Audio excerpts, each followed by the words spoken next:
Y termino la presentación de nuestro ministro y dando a nombre de la universidad y de esta facultad los agradecimientos por dar el patrocinio a esta actividad. Esperamos, ministro, verlo en otras actividades que vamos a hacer en la facultad, de manera de seguir con esta discusión y esta conversación, apoyar las políticas públicas en Chile en un área tan compleja como es el tema de la infraestructura. Y está también acá Diego Sabino. Diego Sabino, aunque es argentino, la verdad parece un chileno que vive hace muchos años acá y que partió con las primeras expresiones de la Alianza Público-Privada de Concesiones, conoce muy bien este mundo, ha hecho un aporte significativo a lo que es la infraestructura en nuestro país, no solamente porque es gerente general de Costanera Norte, sino porque ha sido siempre un gran colaborador de las instituciones públicas y en particular del Ministerio de Obras Públicas. Y falta acá Felipe Arboe, que es senador, como ustedes saben, está representando a una nueva región en el sur, ya lleva 4 años de su mandato y faltan otros 4 años más que se va a integrar en cualquier momento a esta conversación. ¿Y qué hemos pensado hacer? Más que una exposición larga de cada uno de los puntos de vista o visiones, es tratar de tener una conversación. Hay algunos actores aquí que son interesantes. Le he pedido a nuestro amigo Patricio Rodrigo, que ha estado muy vinculado a las organizaciones no gubernamentales, que ha sido también un portavoz de los temas de Hidroaicén y la necesidad de no realizar ese proyecto, además de un amigo que lleva mucho tiempo trabajando estos temas, para tener visiones distintas, diversas, contrapuntos que nos permitan no obstaculizar y sí potenciar los buenos proyectos que el país requiere. Por tanto, no voy a mencionarlo todo, pero es para dar la visión. Y también hay mucha gente de la Facultad de Arquitectura y Urbanismo para saber tener la noción de lo que hay que diseñar y construir con participación ciudadana, que es muy importante. Antes de hacer una breve descripción del objetivo del programa, vamos a dejar que nuestro querido senador tome asiento, justo con saludarlo. Permiso.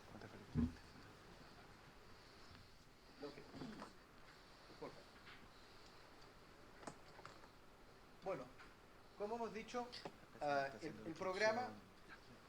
el programa es un programa de infraestructura y comunicaciones que cuenta con el patrocinio del Ministerio de Obras Públicas y que trata de ver aquellos temas que escapan de las técnicas de la ingeniería civil. Yo sé que aquí hay varios consultores de registro MOP vinculados a la ingeniería y entonces algunos dicen, ¿qué hace un abogado? ¿Qué hace un urbanista dirigiendo un proyecto? Normalmente lo hacían ingenieros. No es que no haya necesidad de ingenieros, pero también es necesario otras disciplinas. Y la idea es cómo conversan las distintas disciplinas, el análisis multidisciplinario para trabajar con los proyectos de infraestructura. Cómo tener esa visión y cómo incorporar la opinión ciudadana, los movimientos sociales para la concreción y la marcha de los proyectos. Los movimientos sociales tienen como bandera de lucha valores éticos jurídicos que son legitimados por la sociedad, ya sean por la protección ambiental, ya sea por el impacto en los tornos de vida, por las tarifas, etcétera. Entonces, hay que tomar todo ese impulso, esa necesidad de la ciudadanía que lo capturen estos movimientos sociales que en definitiva son grupos de presión. Entonces, esta interacción entre los organismos públicos, como los ministerios u otras entidades, el Ministerio de Obras Públicas, los actores privados, concesionarios, contratistas, etcétera, y la ciudadanía, que tiene que participar en los distintos instrumentos en los cuales se les consulta y a nivel del país la percepción de esa infraestructura, son clave. A eso se suma algo que nuestro decano es experto, que son las redes sociales. Porque hoy día las redes sociales, y bien lo sabe Patricio, son fundamentales hoy día para movilizar rápidamente a la ciudadanía y oponerse, obstaculizar o detener un proyecto. Estaba viendo acá en el Observatorio de la Inversión de la SOFOFA y también los boletines 2017, los proyectos que según la SOFOFA están hoy día paralizados, dicen detenidos. Fíjense que coloca hacia final de 2007 una cantidad de 57.000 y tantos millones de dólares en detención, de los cuales el 50% los califica de causales externas, y coloca 4 factores: la creciente judicialización, la regulación ambiental, la incerteza jurídica y la implementación del convenio 169, que es un convenio de protección que implica la participación y respaldo de las iniciativas por parte de las comunidades indígenas.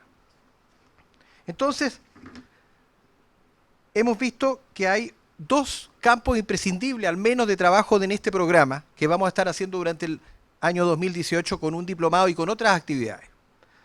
Primero, ver cómo se puede fortalecer y mejorar el desarrollo de la infraestructura de servicio o de interés público y su contacto con la ciudadanía, y cómo podemos tener mejores metodologías de participación ciudadana. Hoy día los instructivos ministeriales de participación ciudadana son muy básicos. El ministro ha participado en muchas actuaciones de participación ciudadana, pero la verdad es que se llega a muy poca gente en el trabajo de participación ciudadana, en los instrumentos actuales. Debemos buscar maneras de inserción territorial y social mucho más potentes, y la idea es que podamos, a través de este trabajo, poder dar algunas recomendaciones o apoyo. Y lo segundo es la formación de equipos técnicos, políticos, tanto en el ámbito público como privado, de manera que podamos canalizar las tomas de decisiones, tomar los factores que la ciudadanía nos indica y evitar las contingencias. En esa labor de formación, en este programa se consideran algunas becas para efectos de funcionarios públicos, en particular el Ministerio de Obras Públicas, de manera que podamos contar acá con actores del sector público, actores del sector privado, y trabajar esta capacitación multidisciplinaria en proyectos de infraestructura pública. Solo un par de reflexiones para darle la palabra al ministro y generar una conversación.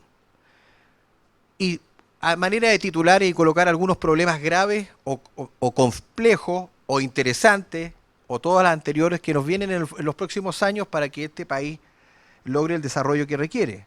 Vamos a poner a prueba la alianza público-privada en los próximos años. Fíjense ustedes que lo primero, y coloco estos temas para tratemos de también referirnos a ello, es que en el informe de la OCDE 2017 coloca a Chile como uno de los líderes en cuanto a lograr justicia social en base a la creación de infraestructura.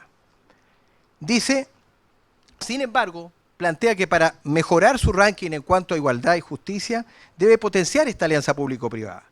Y dice, textual: durante los últimos 25 años, Chile ha implementado con éxito las principales inversiones en infraestructura básica, esenciales para el desarrollo económico y bienestar de la población.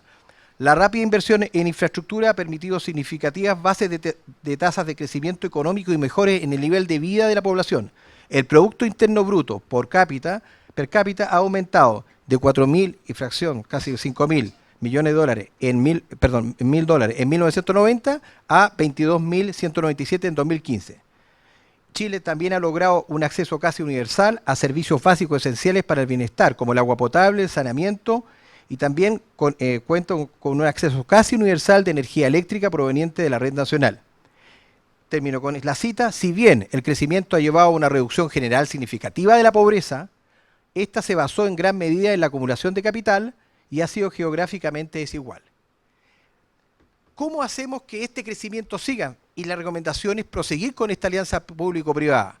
Tenemos que lograr que haya una empatía de la ciudadanía respecto a la infraestructura. No solamente que no la detenga, como dice la SOFOFA, sino que la apoye y la respalda.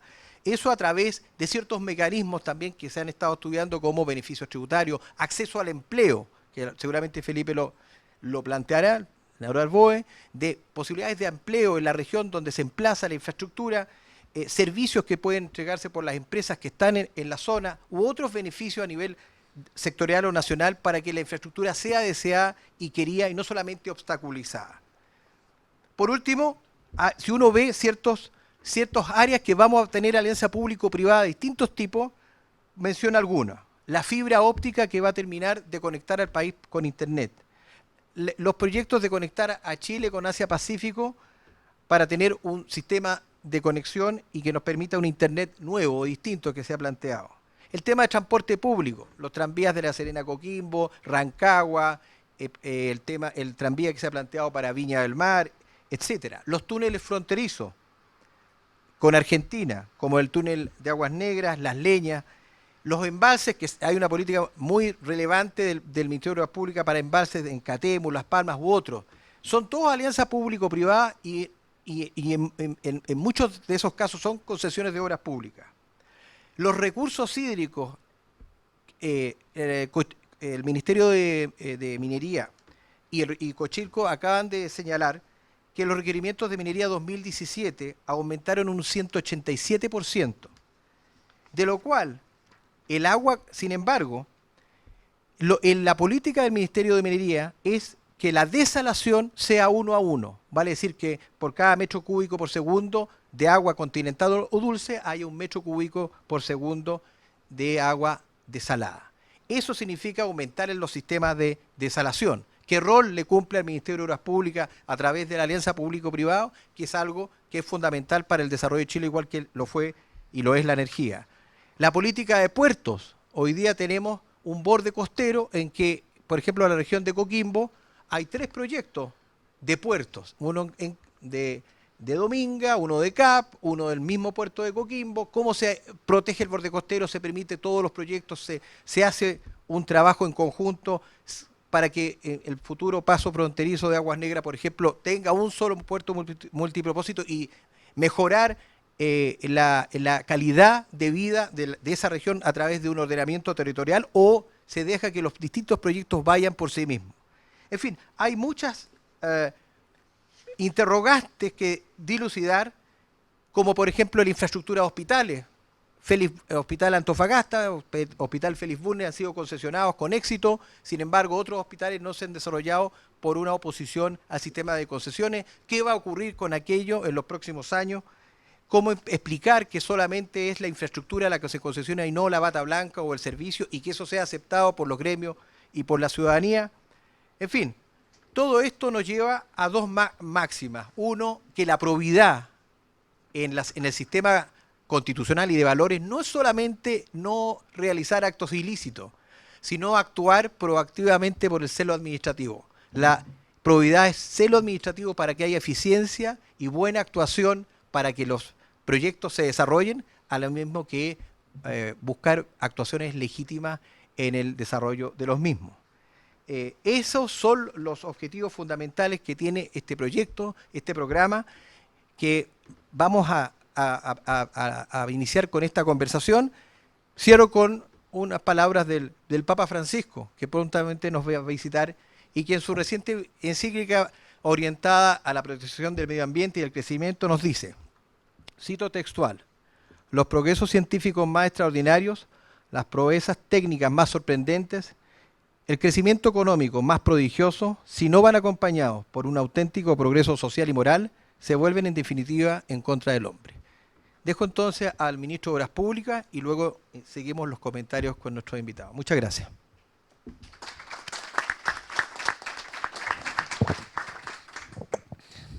Gracias, José Antonio. Saludar al decano, senador, a Diego Sabino y a todos ustedes. La verdad que déjenme decirle que cuando nos pidieron que el MOP fuera patrocinador del programa Infraestructura Pública y Comunicaciones, señalamos con mucho agrado que nos interesaba que así fuera, porque nos interesaba el poder sistematizar lo que habíamos desarrollado y plantear también nuevos desafíos en materia de comunicación e infraestructura pública. Por lo tanto, teníamos muy claro que había que patrocinar y felicitar por la iniciativa. Ahora bien, cuando me señalaban en esa misma reunión que tenía que venir a un taller, ahí no me quedó tan claro qué es lo que tenía que hacer. Así que voy a intentar contar algo de nuestra experiencia en tiempos de balance y conectarlo con la comunicación y con el diálogo, más que comunicación, con el diálogo. Digo en tiempos de balance porque, bueno, evidentemente estamos terminando el gobierno, se tienden a hacer balances, lo hemos hecho nosotros y hemos recibido un conjunto de reconocimientos más allá de la derrota política, un conjunto de reconocimientos en el rol del Ministerio de Obras Públicas, de nuestros distintos referentes, de la gente de oposición, respecto a las tareas que hemos hecho en cambio de ritmo, las obras públicas, algo voy a hablar de ello, los temas de agua y también de modernización. Entonces estamos haciendo un esfuerzo de sistematizar y yo agradezco a la universidad que podamos sistematizar entonces aquellas cosas que son un acierto y también aquellas cosas que son un déficit y por lo tanto que tienen que mejorarse hacia adelante. En primer lugar quisiera referirme a dos cuartetos de la planificación nuestra que creo que son significativos para ordenar el trabajo en un ministerio como un Ministerio de Obras Públicas, porque la comunicación es el efecto, es el resultado y también el proceso. El primer cuarteto es visión, pasión, equipo y método. Buscamos desde el principio construir una visión que no la había del todo desarrollada, habían esbozos, habían algunas cosas interesantes, de mirar, pero no era una visión compartida, más bien muchas veces del ministro o ministra, pero construir una visión compartida y conectada con desafíos para Chile. Tampoco había en el plan de gobierno. El plan de gobierno era fuerte en educación, pero ustedes recuerdan la discusión de los primeros años, fuerte en educación, fuerte en reforma tributaria, fuerte en un conjunto de cosas, pero en infraestructura había que construirla. Visión. Pasión para contagiar. La verdad que si uno quiere desarrollar una agenda, tiene que contagiar esta agenda y se contagia no solo con las ideas, no solo con el contenido, sino con una pasión que no sé cuál es el indicador, pero creo que es bueno explicitarla. Tercero, armar un equipo y cuarto, un método, me voy a referir a algunas cosas de ello. Primer cuarteto, entonces, visión, pasión, equipo y método. Segundo cuarteto, una forma simplificada de ver el rol de un gobierno y por lo tanto el rol de un ministerio en un gobierno. Una forma simplificada, por supuesto, no, esto no es acabado y todo, pero uno dice, mira, la primera tarea es que el país funcione. Por lo tanto, la primera tarea es que el MOP funcione, que funcionen las cosas tradicionales, que haya ejecución presupuestaria, que se licite la obra, que la obra se construya, que en fin, etc. La segunda tarea es el desarrollo de la agenda. Agenda que había que construir porque no había visión. No había visión compartida. No es que nadie tuviera visión, por favor, ¿no? Tercera tarea, administrar, minimizar por un lado y administrar por otro las crisis. Las instituciones tienen crisis, los gobiernos también tienen crisis, los ministerios también tienen crisis. Y cuarta tarea, construir apoyo ciudadano y político para el desarrollo de la agenda. Entonces, en este marco es que yo ubico la comunicación y el diálogo. En estos dos cuartetos, visión, pasión, equipo y método, comunicación y diálogo para la visión, para transmitir la pasión, para fortalecer los equipos, comunicarle a los equipos y como método de trabajo. Y para el segundo cuarteto, para que el país funcione, que el MOP funcione, el desarrollo de nuestra agenda en construcción, porque no había visión, para la administración de las crisis y para el apoyo de la agenda. Cuando digo el apoyo a la agenda es en general, la agenda macro, los grandes temas, pero también uno por uno cada una de las obras. Y en esa línea, déjenme referirme a algunas cosas de la visión que hemos ido construyendo, donde lo central ha sido el diálogo. O sea, no solo entender la comunicación como el necesario cacareo que uno requiere de contar las obras y las cosas buenas que uno cree que está haciendo, que bueno contarlas, o poner la cara adecuadamente cuando hay una cosa mala, crisis, o utilitaria, esto es una comunicación necesaria para, sino que cuando hablamos de diálogo es una comunicación entendida como que como cambio de época quiero participar ahí. Y cuando construimos la visión, empezamos a construirla en julio del año 2014, la presidenta, lanza un plan que preparamos que se llamaba Agenda Chile 3030, que la verdad el título era mucho más que el contenido. Pero era bueno el título. Porque el título Agenda Chile 3030 era, mira, la infraestructura necesitamos para que Chile el año 2030 tenga un ingreso per cápita de $30.000. Entonces, Agenda Chile 3030, entonces en el fondo aquí hay un conjunto de obras y pusimos más o menos las obras que estaban haciendo, más otras que logramos meter y más otras que por debajo finalmente logramos que Hacienda la aprobara. Y presentamos una agenda más bien de obras, pero no era una visión. Pero había el esbozo de construir una visión. La infraestructura no porque sí, no los contratos porque sí, el cemento porque sí, no por la calidad de vida propia de la obra, que cada uno lo evalúa, oye, cuánta gente pasa por ahí, beneficia o no beneficia, se acorta o no acorta el tiempo de esa obra, si ese embalse sirve o no sirve para cuántas hectáreas, para eso el Estado tiene metodología, sino que asociado a una visión mayor. Transitemos como país hacia el año 2030, que Chile sea un país con niveles de vida como hoy día tiene España, Italia, Nueva Zelanda. Lo suficientemente lejos para lograr acuerdos, si es mañana es imposible lograr acuerdos, pero lo suficientemente cerca para que sea esta misma generación que llegue a eso. Iniciamos un proceso donde invitamos a unos y a otros, a la gente de oposición y de gobierno, pero la verdad que no estuvo en ese ámbito fundamental, sino con el mundo social, con el mundo privado y el mundo académico. 10.000 personas participaron de este proceso en cada una de las, en ese entonces, 15 regiones. Hoy día son 16, Ñuble también. Pecado, pero en ese entonces...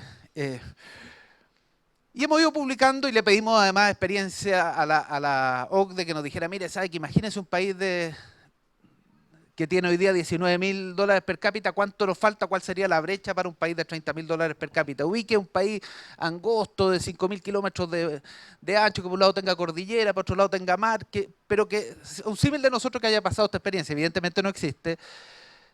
Y con el norte, en el norte grande nos compararon con Australia, en el centro con Italia, España, en el centro sur Nueva Zelanda, son austral los países nórdicos de Europa. Y a partir de ello hay entonces un marco de brechas, cuánto se requiere invertir para gatillar ser de aquí al 2030 un país de $30.000 per cápita. Eso significa en términos del PIB 3,5, hoy día estamos en 2,7, 3,5 del PIB en inversión. Esto tiene efecto numérico, no es solo la participación, pero en ese diálogo construimos por macrozonas un plan y una visión entonces que llevamos al método, a un método de trabajo donde el indicador de trabajo era la ejecución presupuestaria, porque eso es importante, porque hay que gastarse toda la plata, y la meta de concesiones, porque hay que cumplir estas metas de cuántas concesiones tenemos que. Pero en ese mismo método de trabajo, al mismo nivel, todas las semanas, 3 tipos de actos comunicacionales. 1, visita de obra en la región metropolitana, siempre. Entonces, esta en sí misma no tiene tanta importancia, pero cuando son todas las semanas ya empieza a tener una cierta importancia. 2, audiencias, todos los días lunes, diálogo, todos los días lunes, 1.200 algo audiencias en estos 4 años. Audiencia con acta, no la audiencia de terreno, no la conversación de pasillo, no una actividad social. Audiencia en general, parlamentarios, alcaldes, comunidades, empresas. Y todas las semanas visitas a regiones para empujar, escuchar y comunicar. Empujar, el solo hecho que ministros, subsecretarios de regiones, como que se prepara mejor la región, entonces el solo hecho del anuncio de visita, pero ahí mismo no empuja. Esto se puede hacer más rápido. Escuchar, diálogo y comunicar. Lo que estábamos haciendo. Y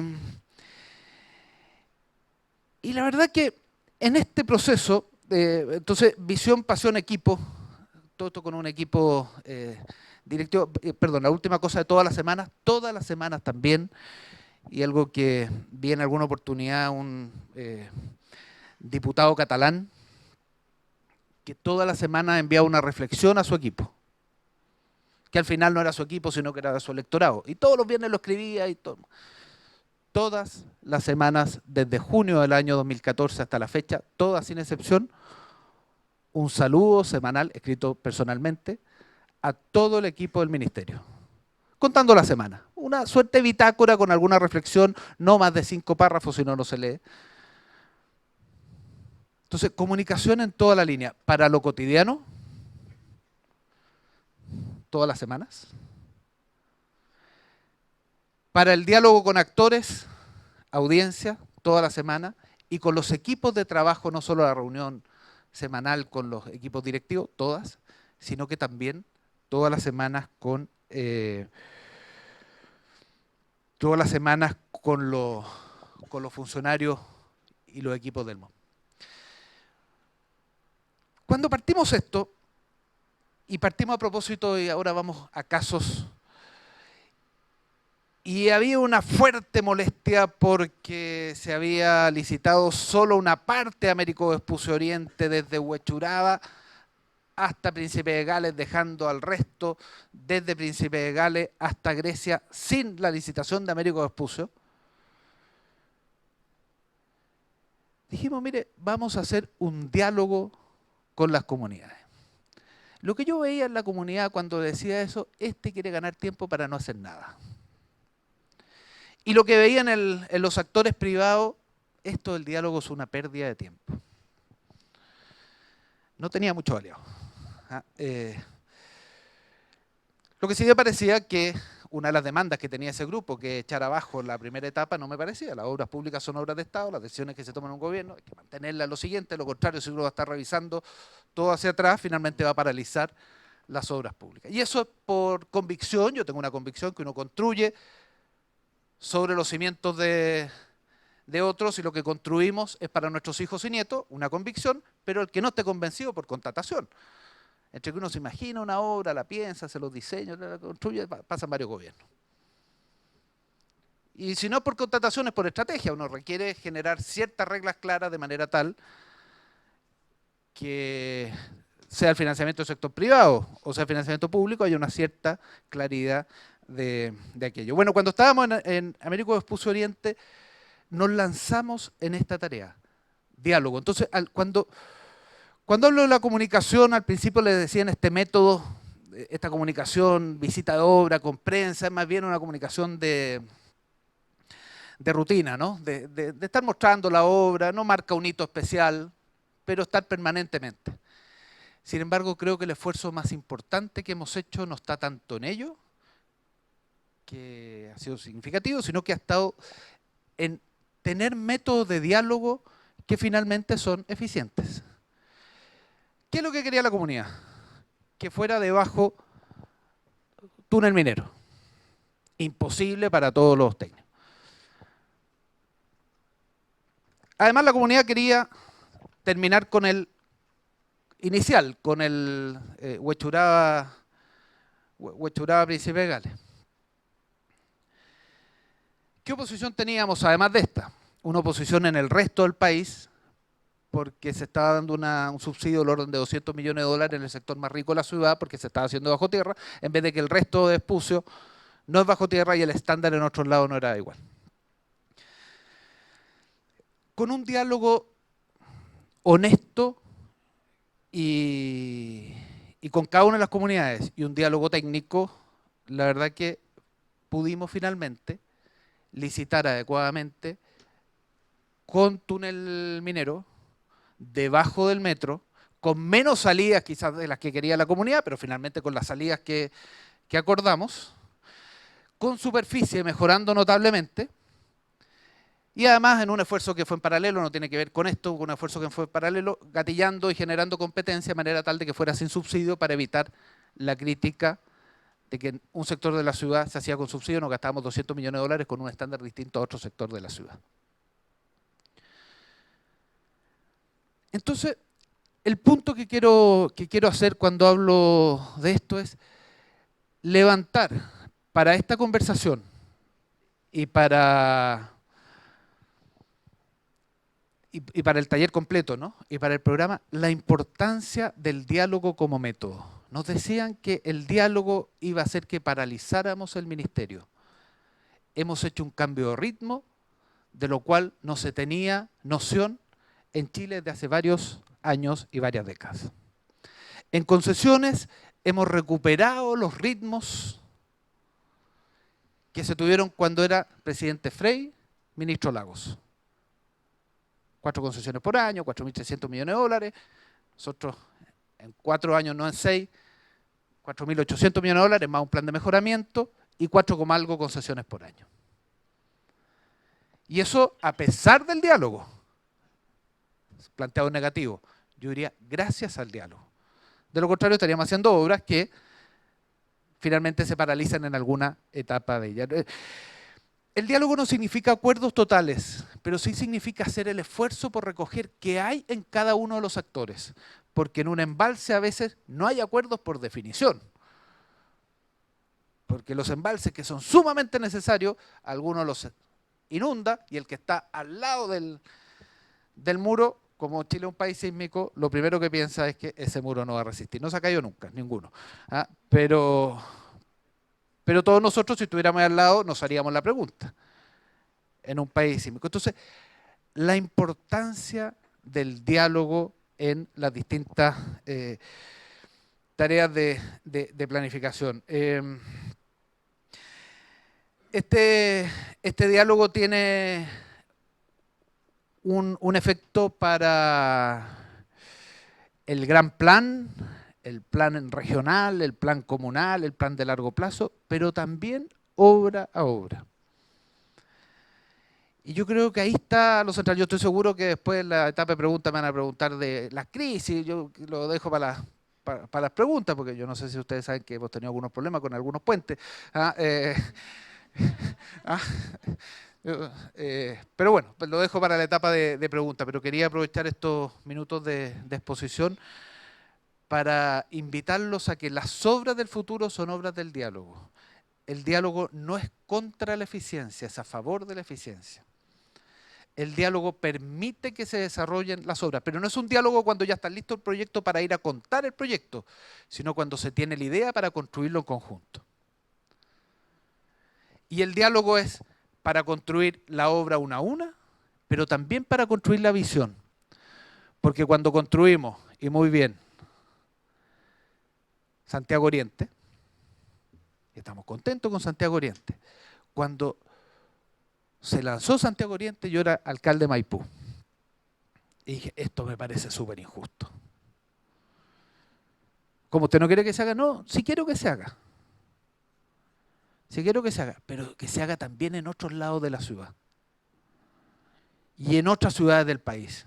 Hicimos un ranking de tacos, me acuerdo todavía. Y el taco principal no estaba ahí, estaba en Quilicura con Américo Vespucio.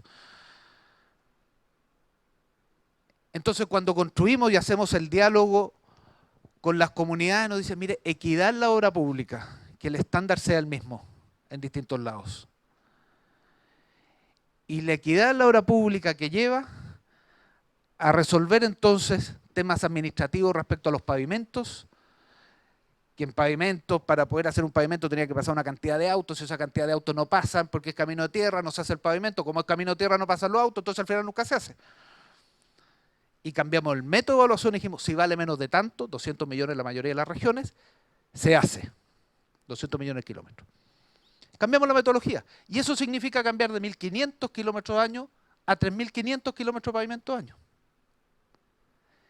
Equidad en la obra pública. Y en las grandes obras, plan de mejoramiento de concesiones.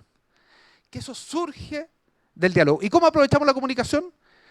Porque eso lo teníamos en la visión anterior, antes de ser nombrado ministro, tenemos que tener un plan. ¿Cómo aprovechamos la comunicación? Expresamente decidimos que yo fuera la cara de los planes de contingencia y por lo tanto los tacos de fines de semana, como una estrategia para visibilizar el problema y que fuera obvio que teníamos que hacer más Santiago Oriente. Entonces cuando inauguramos Santiago Oriente, yo feliz, qué bueno que inauguramos Santiago Oriente, pero además contento porque en paralelo ya tenemos contratado Nuevo Quilicura y lo estamos haciendo, la primera parte, y eso va a llevar un cerro, debajo del Cerro Ruiz, que une la, ¿cómo se llama? La General Velázquez, directo con Vespucio y llega a Quilicura. Y de la misma forma, hacia el sur, entonces está el Puente Maipo, pero van a haber 3 pistas desde Angostura hasta Rancagua, y 3 pistas en Maipú hasta Cerrillo, hasta Talagante. Entonces ya no es solo la Santiago Oriente, sino que obras de este tipo en otros lugares de la ciudad. Y en el resto del país, en Concepción, hay una rotonda, la Rotonda Bonilla, para los que conocen Concepción, al lado del estadio, el estadio que se llama Municipal, Collao o Esterroa, de 3 formas, pero es el mismo estadio. Yo, como no conocía a Concepción al principio, creí que eran 3 estadios, me llevaron 3 veces al mismo estadio y dije, probablemente sea el mismo. Y lo terminamos una semana antes de la Copa América, justo. Bueno, pero más allá de la cosa anecdótica, el diálogo es lo central de la comunicación. Y el diálogo no solo visto como el diálogo en los medios de prensa, sino como estrategias y métodos para el diálogo. Y no tenerle miedo al diálogo. No tenerle miedo al insulto ni a la molestia. Si el único problema del insulto y la molestia es que sea televisado. Claro, porque de eso se hace un hecho político. Pero si no es televisado, la verdad que hace bien. Claro, si es televisado el insulto y la molestia, eso es titular, le dijeron al ministro, le dijeron al subsecretario, le dijeron al intendente, le dijeron al senador. Pero si no, es parte del proceso. Por lo tanto, parte del método es cuidar dicha cosa. En fin, a lo mejor me estoy alargando un poco, pero termino con lo siguiente: ¿cuáles son los resultados? Los resultados de este diálogo, el esbozo de una visión al año 2030, que tiene antecedentes, claro. El primer antecedente está en la ley de concesiones, la década de los 90. El segundo antecedente que relevamos es la época de Sergio Vittar, Chile 2020. El tercer antecedente es la época de Loreto Silva, Chile 2021. O sea, tiene antecedentes, pero no eran, salvo el primero porque fue acordado en el Parlamento, no eran visiones compartidas, sino que muy buenos esfuerzos, pero que requerían hacerlo una visión compartida, y es lo que hemos hecho a través del diálogo. Finalmente termino que los resultados están en un cambio de ritmo significativo, en presupuestos, en concesiones. Cambio de ritmo significativo, que es de 1.500 a 3.500 kilómetros año de pavimentación. Cambio de ritmo significativo de un gran embalse por gobierno a 4 hasta ahora. Espero que en febrero lleguemos al 5º. Grande embalse porque está en licitación, esperamos buena oferta, pero bueno, mientras no esté la oferta, vamos 4. Cambio de ritmo significativo en borde costero. Ayer inauguramos una cosa re importante en Bahía Inglesa y eso se nos multiplica en distintos lugares, también en los distintos. Cambio de ritmo, primera tarea. Segundo, un esbozo, todavía creo que falta en ello en el país, de una política de agua para un país moderno y con cambio climático. En regulación, y avanzamos en una, la menos conflictiva, información, fiscalización y sanciones. Avanzamos en ley de agua potable rural, también en regulación. Nos falta otra, código de agua, genera más conflictos, muchas dudas. Bueno, se va a seguir discutiendo en el Senado. Pero también en cambio de ritmo de inversión. Embalse, riego, agua potable hoy día, invirtiendo en Santiago un gran embalse que permita tener más autonomía para los aluviones producto del cambio climático y lluvias con isotén más alta. Y tercero, con una modernización al interior del ministerio, con un fondo de infraestructura, que da para un seminario en sí mismo, el fondo de infraestructura, una nueva institucionalidad, probablemente la más importante de que se creó el sistema de concesiones, 9.000 millones de dólares a través de un sistema innovador, de poner en valor las concesiones actuales, la Dirección General de Concesiones y la Ley de Agua Potable Rural, además de un conjunto de modernización interna que genera transparencia. Todo eso, el eje fue diálogo. Entonces, cuando hablamos de comunicaciones e infraestructura pública, sin duda creo que hay elementos que tienen que ver con la prensa, hay elementos que tienen que ver con las crisis, hay elementos que tienen que ver con la comunicación corporativa de cada una de las empresas, pero de las políticas públicas creo que lo central es el diálogo y creo que ha sido la contribución estos 4 años. Muchas gracias.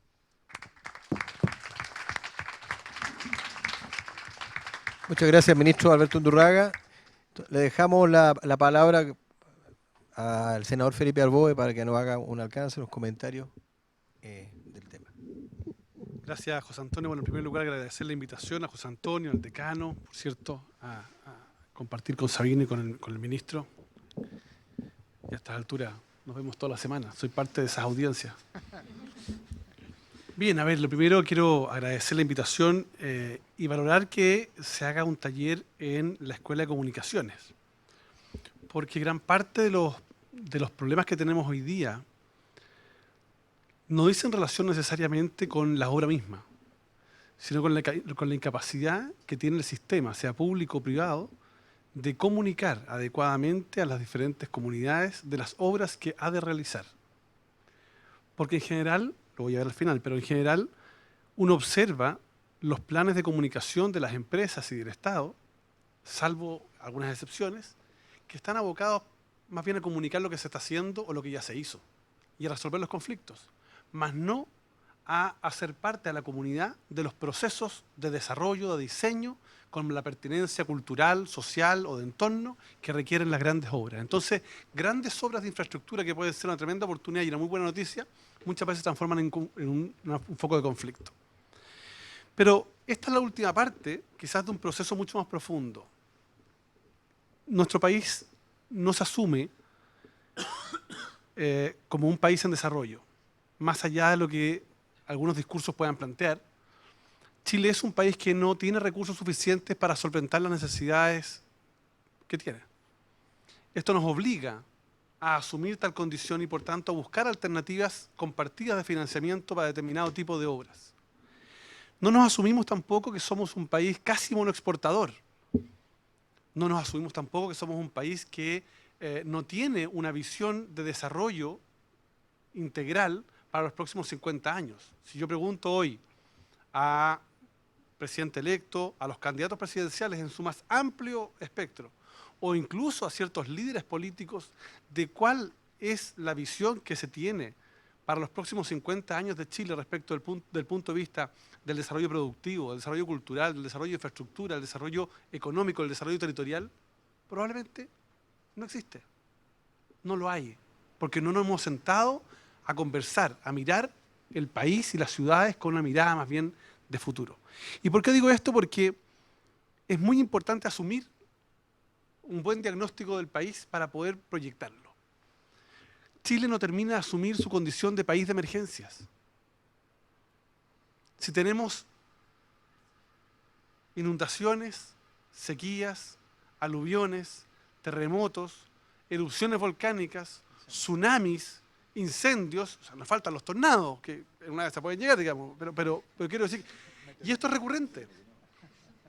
Yo no soy experto en infraestructura, pero me tocó asumir el terremoto de Tocopilla, el invierno blanco de Temuco, y me tocó desalojar Chaitén en 14,3 horas. No quedó nadie, con 20 querellas encima, pero no quedó nadie. Lo que quiero decir es que no aprendemos de la experiencia. Entonces hoy día, cuando uno ve cuáles son las normas legales que rige al Estado, por ejemplo, para la prevención de emergencia, uno dice, tenemos un problema.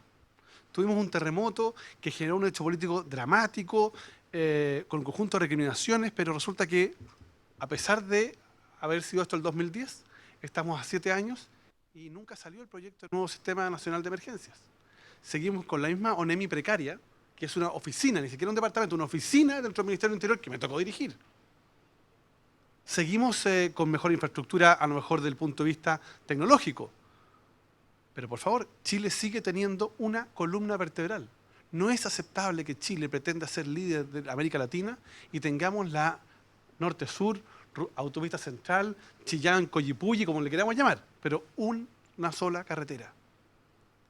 Basta que se corte en un punto para que Chile quede desconectado del punto de vista vial. Eso no es lógico en un país desarrollado. Me ocurrió cuando era subsecretario del Interior y nos hicieron un paro los camioneros. Fueron 2 camiones, no 5, 2 los que cruzaron y cortaron Chile. Y reunidos en mi oficina en el Ministerio del Interior, los más altos empresarios del país, para ver cómo lográbamos mantener el suministro de elementos básicos a nivel nacional. ¿Cuál fue mi sorpresa? Que, por ejemplo, la empresa de petróleo me dijo: nosotros solo tenemos la posibilidad de suministro hasta Chillán, porque de ahí hacia adelante no tenemos ningún tipo de centro de distribución. ¿Pero cómo no? No, lo que pasa es que la CONAMA en eso entonces nos tiene paralizado el proyecto de Calbuco, me puedo equivocar, pero en Puerto Montt. ¿Pero cómo usted no puede distribuir combustible? No, no puedo. Entonces una empresa de retail grande, que además después fue vendida, no voy a decir cuál es, pero ¿ya? Grande. Claro, se llamaba Líder. Claro. Resulta que le pregunto, entonces, bueno, ¿cuánto tiempo tenemos para suministrar elementos básicos? 4 días. ¿Cómo 4? Sí, que no tenemos centro de distribución de la Araucanía al sur. Entonces, esto no es solo un problema del mundo público, es un problema cultural. Chile no está pensando en el desarrollo de los próximos años. No es posible que el mundo privado, que también se jacta de un conjunto de eficiencias muy superiores al mundo público, tampoco tenga esta capacidad de prever las contingencias que pueden ocurrir, ¿no?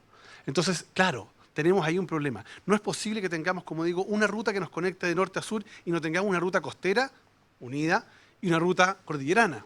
¿O por qué tenemos hoy día, por ejemplo, la ONEMI instalada, escuchen bien, en la misma falla que tiene el Palacio de la Moneda? Lo lógico sería que un edificio sísmico estuviera instalado un espejo, como existen los países desarrollados, en una zona distinta, ¿no? Para que en caso de emergencia que ocurra una catástrofe en un determinado sector, haya un edificio espejo con la misma información, con la misma base de datos, con la misma capacidad de comunicaciones críticas en diferentes lugares. Bueno, eso no ocurre en Chile, porque no nos asumimos como país de condición crítica o de emergencias. El ministro decía que era muy importante entender la infraestructura como parte de un proceso. Sin infraestructura no hay desarrollo. Así de simple. Sin infraestructura no hay desarrollo. Porque si yo quiero desarrollar socialmente, por ejemplo, la provincia de Arauco, que tiene 7 de las 10 comunas más pobres de Chile, no puedo seguir invirtiendo o gastando en programas de generación de empleo, que son paliativos. Tengo que pensar en grande. Tampoco voy a lograr hacer una construcción de viviendas masiva porque nadie se va a ir a vivir allá probablemente. Pero sí, por ejemplo, si pensáramos en una zona logística para conectar el puerto de Lebu con Argentina y sacar por ahí los productos y hacer la gran zona logística hacia Argentina, uno podría decir, a lo mejor, con una obra de infraestructura pública como esa, subirían de precio los terrenos, llegarían los empresarios porque sería un buen negocio y se generaría un desarrollo desde el punto de vista más estructural, ¿no? Que permita sacar de la pobreza a una zona muy, muy golpeada y sin ninguna posibilidad de mayor desarrollo hoy día, digamos. Entonces, la inversión en infraestructura es clave. Hoy día nosotros estamos invirtiendo el 0,3 del PIB en infraestructura, no, el 2,5. Si nosotros pasáramos del 2,5 al 3,5, es decir, un punto más de inversión, un punto más, podríamos multiplicar nuestros ingresos por producción de 2.796 millones de dólares a 6.800 millones de dólares. Es decir, el propio crecimiento pagaría la infraestructura. Entonces uno dice, ya, tenemos un punto. La infraestructura es clave para efectos del desarrollo. Vamos entonces al segundo elemento. ¿Qué infraestructura necesitamos? Para definir la infraestructura que necesitamos, tenemos que tener una visión de sociedad, una visión de futuro. Porque obviamente yo no puedo ponerme a construir megas infraestructuras que no estén asociadas a una visión de desarrollo de territorios. La pregunta es, ¿vamos a seguir permitiendo que en la región metropolitana siga llegando chilenas y chilenos? Porque aquí están las grandes oportunidades. Hoy día tenemos 6,8 millones de habitantes, la proyección son 7,5 millones de habitantes al 2025, aquí a la vuelta de la esquina. Ya cada vez tenemos menos espacio desde el punto de vista de por la expansión urbana que hemos tenido en la región metropolitana, menos espacio agrícola. Bueno, tenemos un problema y tenemos, vuelvo a insistir, un acceso que conecta norte y sur a la región metropolitana. Bueno, ¿alguien está pensando en el desarrollo de infraestructura para que la gente pueda trabajar en Valparaíso, en Rancagua, en Chillán, en Concepción? Si tuviésemos, por ejemplo, un tren de mediana o de alta velocidad a Concepción, podríamos estar en 2, 3 horas. En 2 horas a Concepción. Podríamos estar en 40 minutos en Valparaíso. Podríamos trabajar acá y vivir en otro lado. No habría necesidad de trasladarse a todos a vivir acá. Si fuéramos creativos y con un, por ejemplo, incentivo tributario, incentiváramos a que las empresas que hoy están instaladas en la región metropolitana se instalaran en determinadas regiones, con un beneficio tributario y asociado eventualmente incluso a devoluciones por traslado de trabajadores, con familias. Podríamos empezar a desarrollar infraestructura de verdad. Chile tiene un problema, y el ministro lo ha sufrido mucho, y José Antonio sabe mucho de esto, en materia de agua. Más allá que llueva más, llueva menos, tenemos un problema estructural. Chile se está secando. Y uno dice, bueno, ¿por qué se está secando Chile? Bueno, por diversas consideraciones. El cambio climático por de pronto, porque en su oportunidad cuando hicieron los estudios científicos en la década del 50 sobre los glaciares, probablemente la información disponible era menor que la que tenemos hoy día, y hoy día nos damos cuenta que hay menos agua que la que suponíamos que teníamos, y por tanto hay mucho más derechos de agua repartido que el agua disponible. Entonces uno dice, ya, hay que hacerse cargo de esto. Y se forman comisiones, se nombran delegados presidenciales, y se pone toda una infraestructura inmediatamente a trabajar, pero ¿qué pasa? Llueve, nos inundamos y se acabó el problema. Listo, o sea, estamos listos, nos inundamos, tenemos agua, estamos listos y se acabó. Y no. Bueno, ¿alguien está pensando que Chile tiene más de 3.500 kilómetros de costa y que podríamos nosotros, por ejemplo, traer a los mejores científicos y tener una política de desalinización masiva? Porque antes el problema que teníamos era el problema de los costos energéticos. Hoy ya tenemos una energía bastante más barata que la que teníamos al inicio de este gobierno. Entonces ya el costo energético, que es importante, ya no es tan relevante. Tenemos el proceso de la osmosis inversa, que nos reduce los costos. Entonces, la pregunta es, ¿por qué no hacer una política pública de desalinización masiva?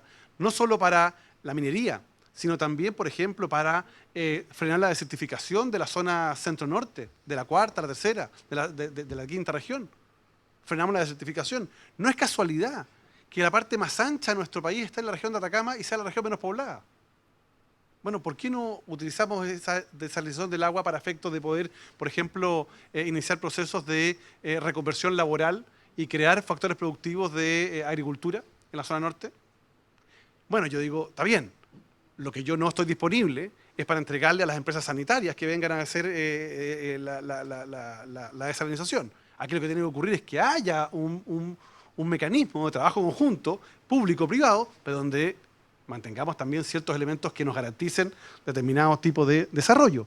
En materia de infraestructura, la infraestructura que necesitamos, a mi juicio, es infraestructura para la competitividad, por un lado. Es decir, que permita reducir los costos de producción de los agricultores para llevar sus productos.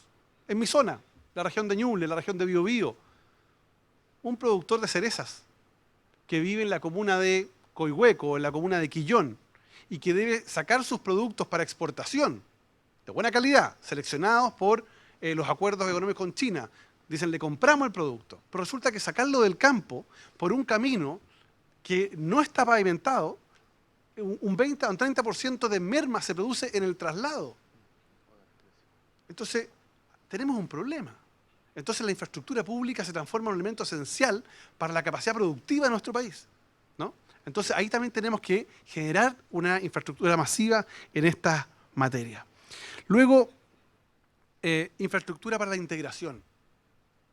Chile es un país completamente segregado. Mientras Vitacura tiene 54,1 metros cuadrados de área verde por habitante, 54,1 metros cuadrados de área verde por habitante, la comuna del Bosque, acá al lado, tiene 1,8 metros cuadrados de área verde por habitante. La comuna de Los Álamos tiene 0,3.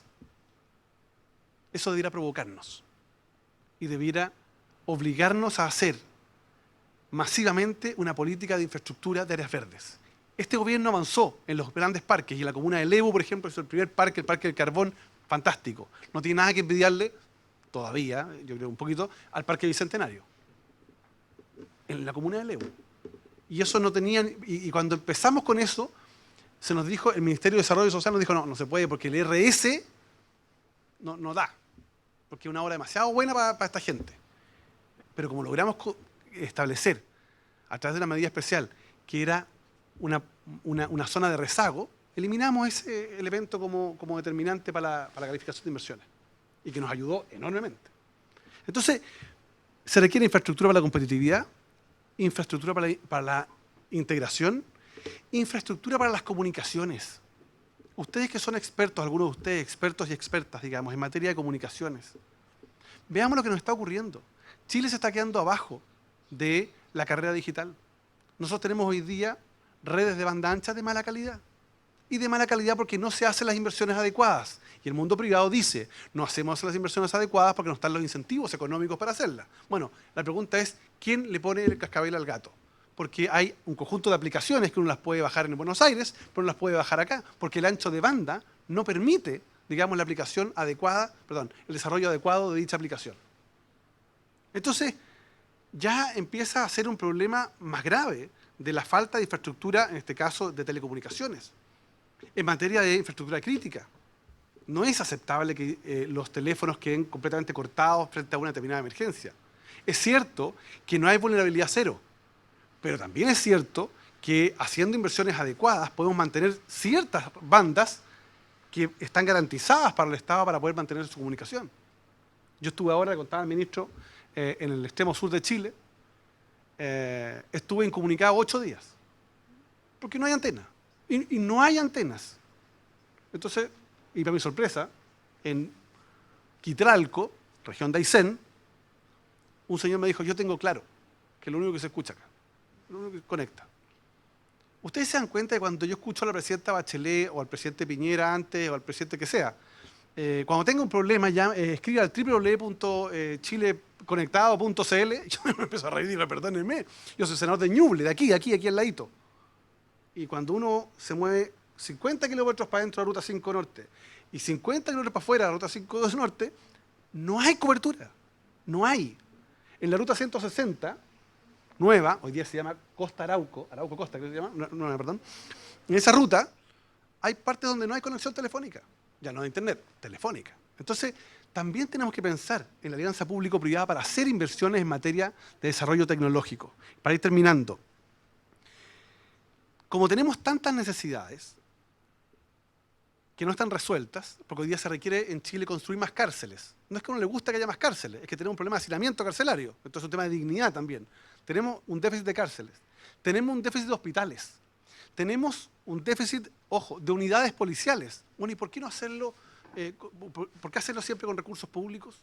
Bueno, estupendo, hagámoslo con recursos públicos. Si Chile fuera rico, soy el primero en decir ya, en el presupuesto aprobemos que hagamos todo eso con recursos públicos. Pero cada vez que el Estado construye una infraestructura con recursos públicos, ese mismo recurso que tiene lo deja de invertir en gasto social.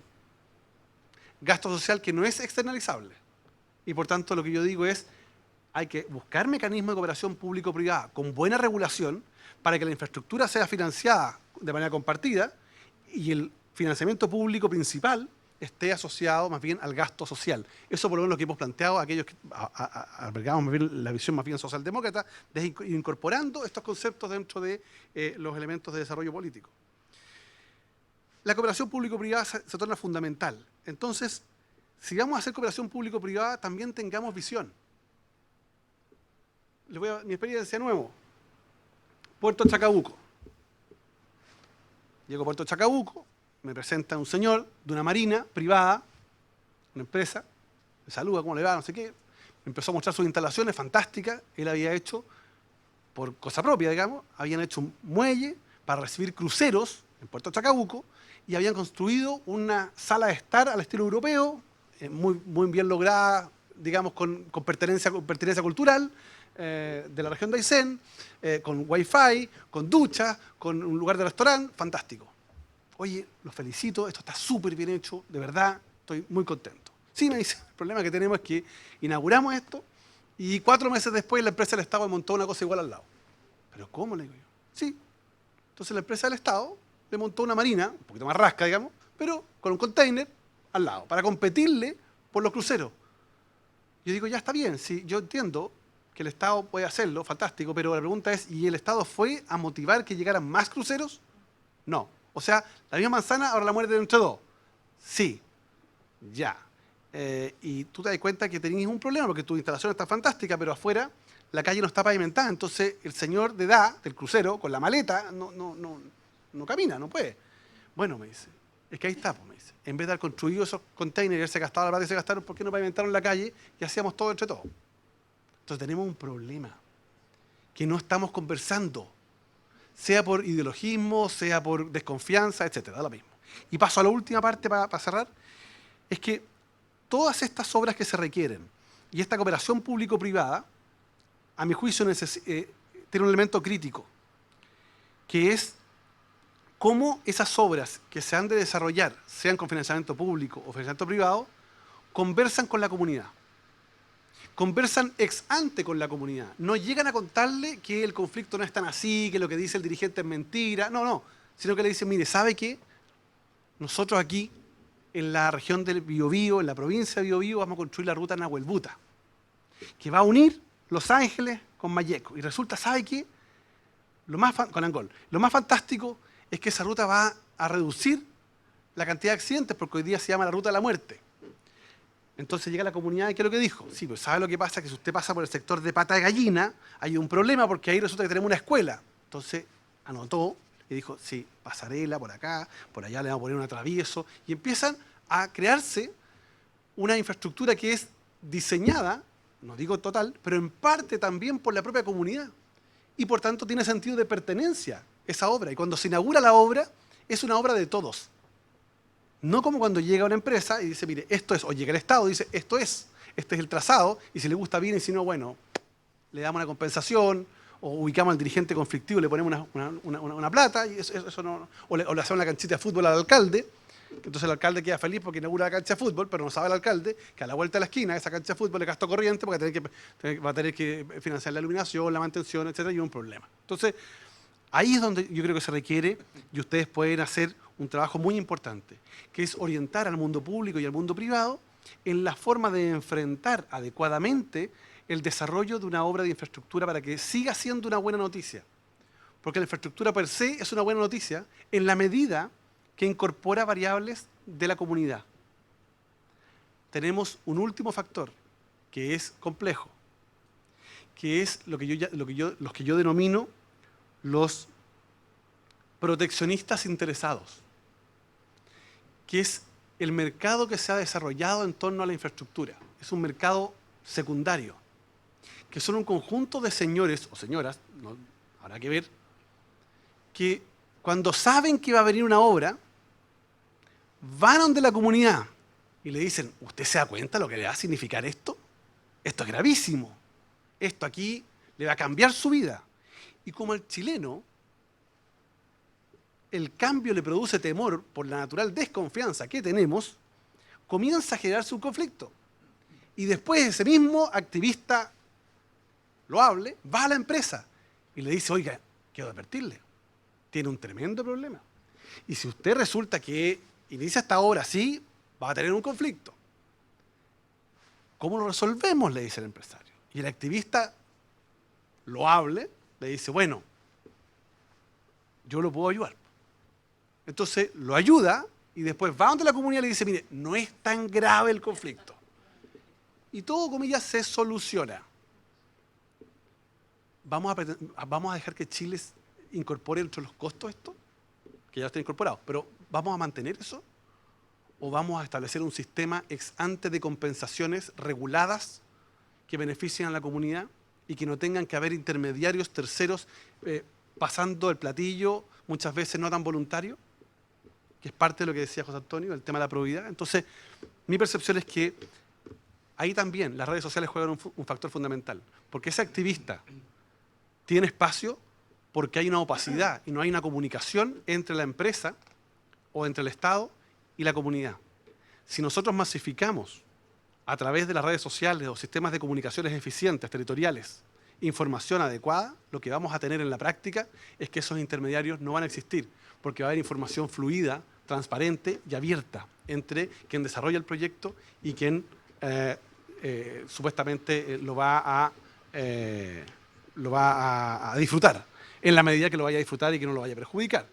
Y siempre y cuando, obviamente, las empresas tengan un un sistema de comunicaciones y, ojo, un gobierno corporativo, un compliance adecuado para efecto de enfrentar este tipo de procesos.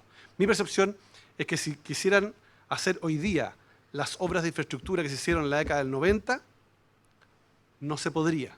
Por eso es que yo he destacado la capacidad que ha tenido este ministro de Obras Públicas y su equipo de haber igualado, porque lo dice con mucha humildad, pero haber igualado e incluso haber superado en millones de dólares en UF y en obras lo que se hizo en la década del 90 con este nivel de empoderamiento ciudadano y este nivel de inmediatez de las comunicaciones, creo que es tremendamente loable.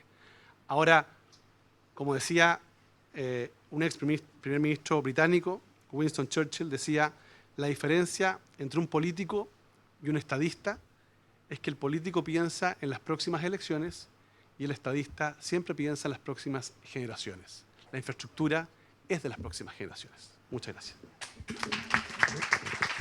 Gracias, Felipe. Vamos a dejar a Diego Sabino. Le voy a pedir a Diego que circunscribamos un poco. Él va a estar mucho tiempo trabajando como auspiciador de este proyecto y este programa, así que para que después demos paso a preguntas, respuestas y de nuestro grupo de expositores. Diego.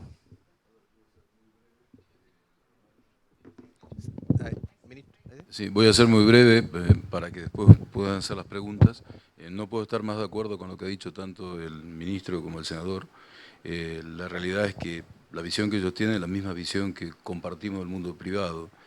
En el sector particular en el que nosotros estamos son obras públicas, en realidad son obras que quedan para todos los chilenos y no son privatizaciones, eso es infraestructura que queda para Chile y en ese sentido el diálogo con la comunidad es sumamente importante y normalmente siempre estas obras pasan tres etapas. La etapa inicial, cuando la idea surge, que normalmente va al Ministerio de Obras Públicas a hablar con las comunidades para insertar la idea. Después tuvo una etapa en donde viene la participación ciudadana a través de la calificación ambiental del proyecto, que nuevamente se vuelve a poner en telejuicio el proyecto y se vuelve a discutir. Y después está el momento de la verdad, cuando se comienza a construir, que nuevamente la comunidad vuelve a opinar sobre el proyecto. Entonces, normalmente al escrutinio público, una obra pública muchas veces se pone 3 veces en discusión.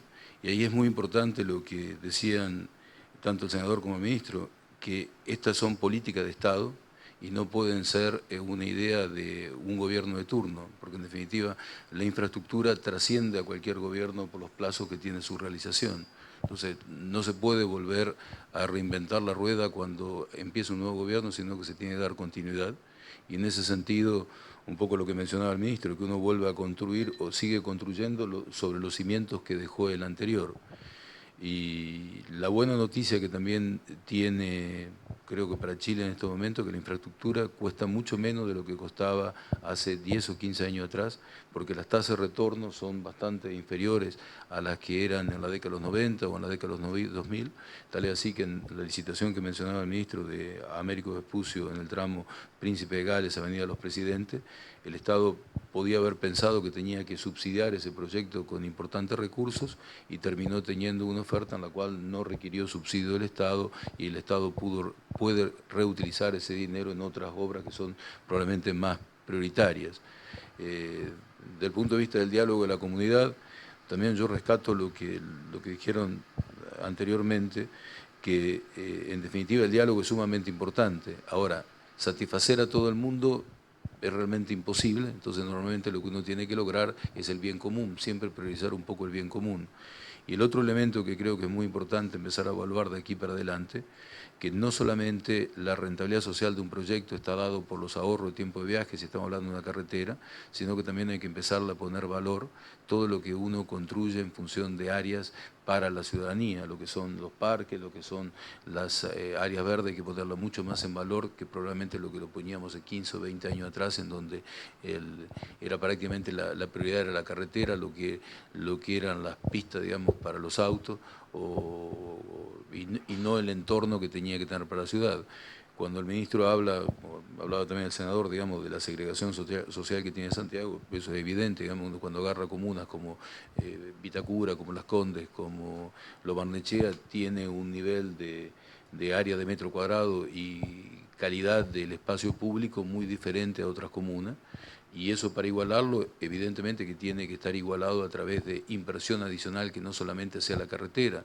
Probablemente el estándar en que se construyeron las Vespucio o el estándar de la misma autopista central, hoy probablemente no lo aceptaríamos y quisiéramos que, en vez de que te divida la ciudad, que de alguna manera se unan a través de tapas, o digamos que de alguna manera quede hundido parte de la carretera de forma tal de que no se produzca una segregación de áreas, sino una incorporación. Y en eso, la verdad que es una discusión que tiene que estar de la mano del sector público con el sector privado. Es decir, yo en esto siempre insisto, la obra del Estado de Chile, no es de una concesionaria. Nosotros lo único que hacemos es financiar al Estado, intentar construir, operar bajo los estándares que el Estado nos dice y aportar al máximo posible a que mejore la calidad de vida de las personas y que ojalá que cuanto antes lleguemos a lo que hablaba el ministro del 30-30, mejor para nosotros. Nosotros, en definitiva, invertimos en una infraestructura que cuanto mejor equipare la calidad de vida de los chilenos, iguales los niveles de remuneración, mejor nos va. Nosotros no vendemos productos suntuarios de lujo, sino lo que cobramos es por una infraestructura. Entonces necesitamos que cuanto más gente lo pueda consumir, mejor es. Y eso es lo que tengo que decir, no mucho más. Muchas gracias.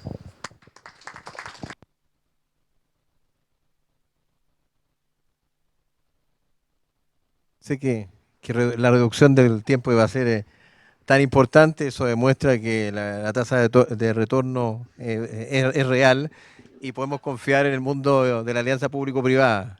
Es una demostración más de la importancia. Eh, la idea es aprovechar el tiempo que tenemos. Voy a, si les parece, que ustedes hagan en el público, dicen, porque estamos grabando, su nombre, y si le parece pertinente dónde está o por qué está aquí. Y voy a anotar a las personas y hacemos una ronda de preguntas y luego le damos un cierre a nuestros participantes. Así que, sin más, doy la palabra. Si alguien quiere preguntar, les pido que sean obviamente breves, más que una exposición. La idea es que ir al centro. Y si no preguntan, yo le voy a decir a alguien que pregunte. Hay un micrófono por ahí. Da el nombre y la institución o el organismo que pertenece para que podamos archivar. Allá hay una persona y me levantan la mano para ver quién es la otra, los que sigan, para que hagamos una ronda y después cerramos. Por favor. ¿Está abierto? Si no funciona mucho. Ahí sí. Ahí sí. Hola, buenas tardes. Quisiera hacer una pregunta tanto al ministro como ¿El nombre, por favor? Bueno, soy Daniel Santibáñez, trabajo en una empresa de comunicación digital y quisiera preguntarle si este diálogo, sobre todo a usted, ministro, lo ve posible a través de redes sociales. ¿Y cómo lo ve posible? ¿Qué características debería tener? ¿Qué debería pasar? ¿Qué problemas ve asociados? Y una segunda pregunta que me quedo dando vuelta ya a un tema más personal, no por mi trabajo, sino es porque ¿por qué, si hay falta de cárceles, falta de hospitales, se decidió licitar y hacer estadios? Yo soy un futbolero, pero no le veo el sentido que se hayan hecho estadios con plata pública. Eso, muchas gracias. ¿Alguien más? Por favor, le dan el micrófono a la señora. Mónica Silva, soy periodista. Mónica. Trabajo en comunicaciones.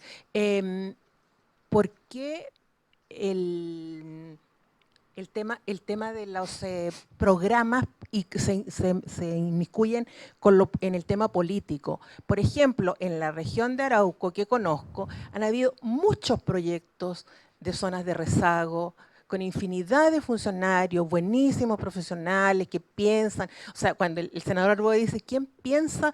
Yo creo que hay mucha gente que piensa. Si el problema es que después, por distintas razones, fundamentalmente políticas, diría yo, de divisiones, no se concreta bien esa cosa. Yo he estado mucho y he viajado a Arauco y veo mucho progreso evidente en materia de infraestructura, en Yico, en Punta Lavapié, en esa parte después de 5 o 10 años uno nota que son otras caletas, otras playas, que la pobreza se ha reducido, todo lo que quiera. Pero en general, me alegra el puente del Parque del Evo, por ejemplo, pero ese es un ejemplo palpable de esfuerzos denodados de todos los gobiernos que sin embargo va 2 pasos para adelante, 3 pasos para atrás. Entonces yo creo que ahí el gran tema no es que no haya gente que piense, están las universidades, Ricardo Lagos en su programa presentó lo que él pensaba que sería el Chile del 2000, no me acuerdo el año, pero entonces hay mucha gente que piensa, nuestros representantes, bueno, primero que nada tendrían que pensar por sobre todo, se fija, pero ahí hay un punto de inflexión tremendo. Francisco Dañino. Hola, muchas gracias. Bueno, yo me siento como en casa, ¿cierto? Porque el tema de la infraestructura para mí lo tengo en el corazón. Estuve trabajando con el ministro Sergio Villar como jefe de comunicaciones del Ministerio de Obras Públicas en su momento. Hubo varios hitos y de hecho me llamaba la atención lo que dijo el ministro Undurraga, destrabar y con José Antonio lo vivimos, destrabar el acceso sur a Santiago fue una situación, pero de lo más complejo que puede haber en infraestructura, y obviamente ustedes observaron eso. Bueno, ese era un comentario. Una pregunta para Felipe. Cuando tú estás hablando de la infraestructura, ibas diciendo hospitales, te paseabas por telecomunicaciones, y vamos abarcando muchas áreas del Estado. A lo mejor en un programa presidencial puedes tener un párrafo con esa visión, 2 párrafos, una página, pero al momento de la implementación ya estás en sectorial. Entonces, el Ministerio de Obras Públicas tiene una forma de hacer las cosas y una visión. La Subsecretaría de Telecomunicaciones, imagínate, está a cargo de una infraestructura tan importante. Hace muy poco cortaron la fibra óptica en el sur y estuvieron sin señal.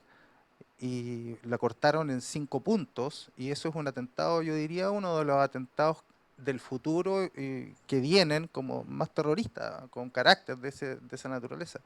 Entonces, la pregunta, ¿cierto?, es cómo se unifica, cómo realmente se llega a tener una visión de desarrollo del país en todas estas áreas: telecomunicación, infraestructura, hospitales. Muchas gracias. ¿Alguna pregunta más? Patricio Rodrigo. Gracias, José Antonio. Miren, muy interesante la exposición del ministro, sobre todo esa apertura al diálogo, pero recogiendo un poco lo que decía Francisco. Chile es un país que todavía no se ha modernizado desde el punto de vista de su mirada territorial, o más holística de las regiones, de las provincias, y tenemos una bajada sectorial. Entonces hay choques. Por ejemplo, si yo tengo una visión o planifico como ministerio, pero ¿qué planifica transporte? ¿Qué planifica salud? ¿Qué planifica medio ambiente? Entonces ahí hay un espacio de articulación que hoy día carecemos. Afortunadamente, y ese es un dato que quisiera aportar, el Parlamento aprobó la ley, entre las facultades de la ley de gobiernos regionales, está hacer los planes regionales de ordenamiento territorial, los PROT, vinculantes. Algo que antes era solamente indicativo y que era un adorno, hoy día van a ser vinculantes, y es una oportunidad que las distintas planificaciones se encuentren.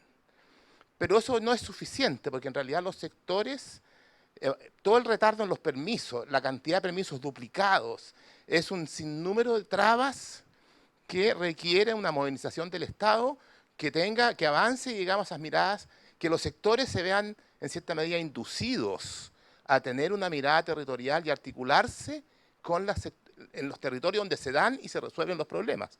Yo diría eso es fundamental y Chile está muy atrasado en esas materias de la mirada territorial, porque es un país que se organizó sectorialmente históricamente. Toda nuestra historia republicana ha sido de miradas sectoriales. Y por último, quisiera decir un poco lo que decía el senador Arboe, de estos juicios y las dilaciones y estos personajes que llegan a usar las comunidades para hacer, entre comillas, lo que se llama, denominado la industria del litigio. A veces hay industria del litigio, pero es cierto porque también se vulneran derechos. Si no se vulneraran derechos, no habría industria del litigio.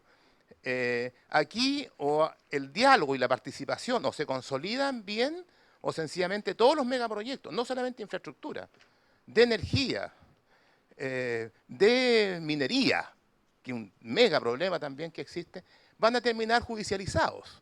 O tenemos buenos procedimientos de participación y diálogo, o vamos a ir de cara a la judicialización. Las comunidades ya aprendieron, se han empoderado, y no necesitan intermediarios, van directamente. Ya saben que tienen que, si pueden contratar abogados, lo hacen, y saben que tienen derecho. Lo mismo las comunidades indígenas con el 169, o sea que hay que profundizar en cómo se hacen los mecanismos de diálogo, cómo se hace la participación, pero que sea una participación efectiva. No basta una participación simplemente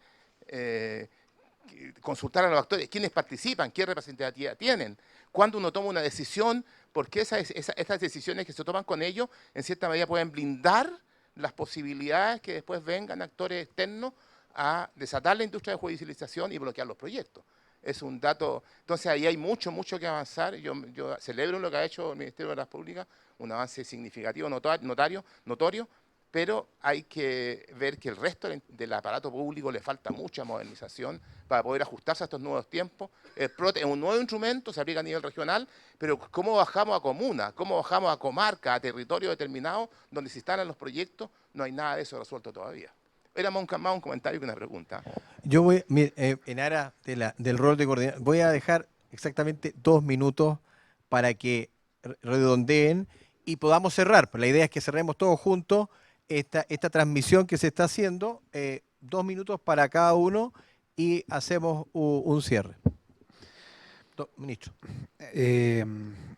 A ver, primero la pregunta de Daniel, las dos preguntas de Daniel respecto a las redes sociales. Yo creo que las redes sociales son un instrumento extraordinario para el diálogo. La pregunta que hay que hacerse con qué metodología y para cuáles diálogos.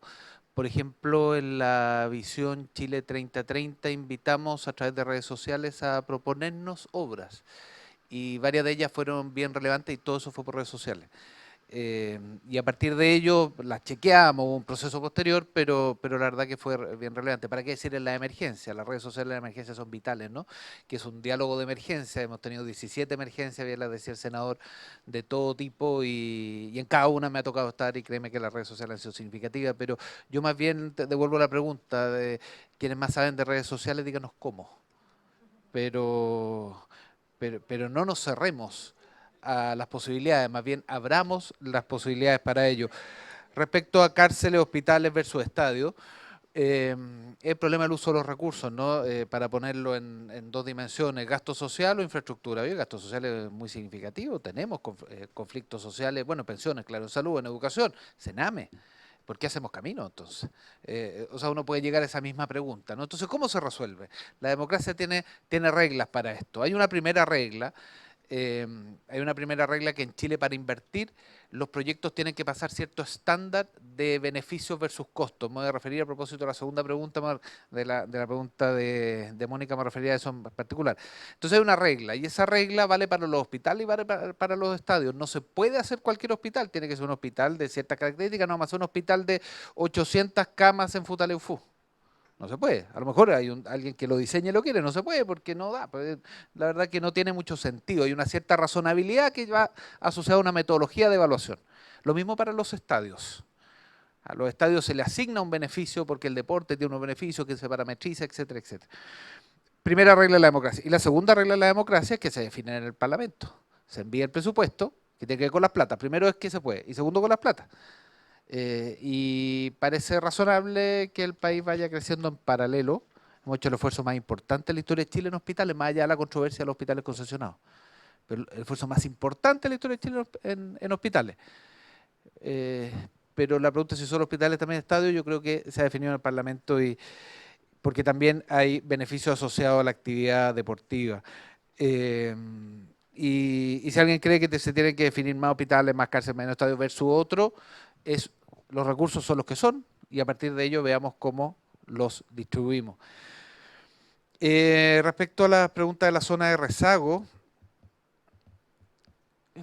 en general, cuando uno lanza un programa que solo va a durar el gobierno en que está, es un programa que puede ser piloto, pero es un desastre. La verdad que yo creo que los programas en obras públicas tienen que tender a ser de largo plazo.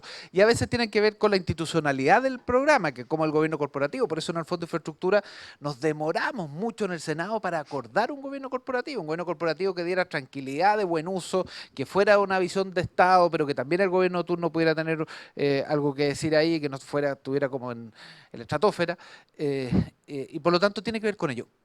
Pero hay un elemento donde sí hay una diferencia política entre quienes hacen de la evaluación social de proyecto la regla única para hacer los proyectos y quienes creemos que progresivamente tenemos que tener estándares además de evaluación.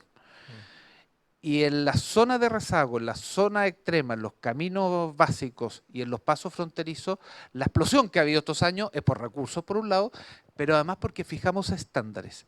En caminos básicos no vamos a medir cuántos autos pasan por cada lado, sino que se define un plan regional y si vale menos de tanto, se exceptúa de la evaluación social de proyectos. Eso significa que son solo caminos muy baratos, que no hay que expropiar, que las curvas son las mismas, en fin. En los pasos fronterizos acordamos con Argentina 26 pasos fronterizos y sobre eso se invierte y se exceptúa de la evaluación social de proyectos. ¿Qué es lo que hay detrás? Una apuesta de integración, porque si yo mido en cada paso fronterizo cuánta gente pasa, no pasa nadie. ¿Por qué? Porque está muy alto y queremos hacerlo más bajo. Y no pasa, entonces ¿cómo lo hacemos? El problema de un círculo que hace que nunca se haga. Y en las zonas australes, lo mismo, mientras en Argentina tenemos una definición donde los beneficios están asociados a la geopolítica, a la apuesta del turismo, en Chile no estaba para inventar la Ruta 7. Incluso algunos estudios no se podían hacer porque no pasaba este esquema de rentabilidad social. Entonces, ahí hay una diferencia. Yo creo que dentro de la actual oposición, futuro gobierno, hay un sector importante que comparte esta mirada que tenemos nosotros, pero hay otro sector que no. Vamos a ver cuál predomina. Yo espero que predomine una suerte de continuidad en esto de la evaluación social. De lo contrario, estos programas y dentro de ello la zona de rezago pueden quedar no exceptuadas de los estándares, entrar a la evaluación común y si no hay una cantidad de personas que lo justifique, quedan fuera. Que como norma me parece bien como norma general. La pregunta es si un país se puede admitir excepciones. Yo creo que sí, que es lo que hemos hecho estos años. Y sobre lo de Patricio, solo señalar, muy de acuerdo, lo sectorial es una limitación, tiene ventaja, que pone foco, pero es una limitación al momento de la planificación. La ley de gobiernos regionales creo que ayuda en esa línea. Y respecto a la división administrativa, lo que hemos trabajado con macrozonas en la planificación y macrozonas donde tampoco hay un límite, sino que son regiones límite. Entonces, la región de Coquimbo está en la macrozona norte y también en la macrozona centro. De manera tal de esa limitación, al menos vencerla, pero la otra más bien tiene que ver con lo que se trabajó desde el gobierno en el Parlamento, lo que fue la ley de gobernadores regionales. Felipe. Sí, a ver, respecto a la pregunta de Daniel, estadio versus cárceles. Ya ahí tuve un matiz con el ministro, solo un matiz, ministro. Es que en general es cierto que el Parlamento aprueba el presupuesto, pero es el gobierno el que propone al final del día. Si el encargado de decir, ¿sabe qué? Queremos hacer un estadio acá o una carretera no sé dónde, es la propuesta del Ejecutivo y el Congreso aprueba o rechaza. Obviamente también existen presiones en el buen sentido de la palabra para hacer tal o cual inversión. Pero el problema que tenemos es que también tenemos, de pronto, no es el caso del ministro, lo digo al tiro, autoridades que nos atreven a decidir por riesgo a la impopularidad. Y eso es un problema. Nadie quiere una cárcel cerca. Nadie. Todos quieren una comisaría cerca, pero cárceles no. Entonces tenemos un problema. Porque en el gobierno pasado, en el de Sebastián Piñera, había recursos para construir la cárcel biprovincial de Ñuble, Biobío. Cárcel que estaba en medio de la ciudad, se cayó con el terremoto, se quemó, quemaron casas, fue terrible. Y sigue en medio de la ciudad. En este gobierno dijeron, oye, el gobierno anterior no hizo nada con la cárcel, este tampoco. Porque cuando se determinó cuál era el terreno, la ministra de Justicia de la época dijo, la llamó no sé qué, hizo una protesta y dijo, ¿sabe qué? Mejor que no, y vamos a reestudiarlo.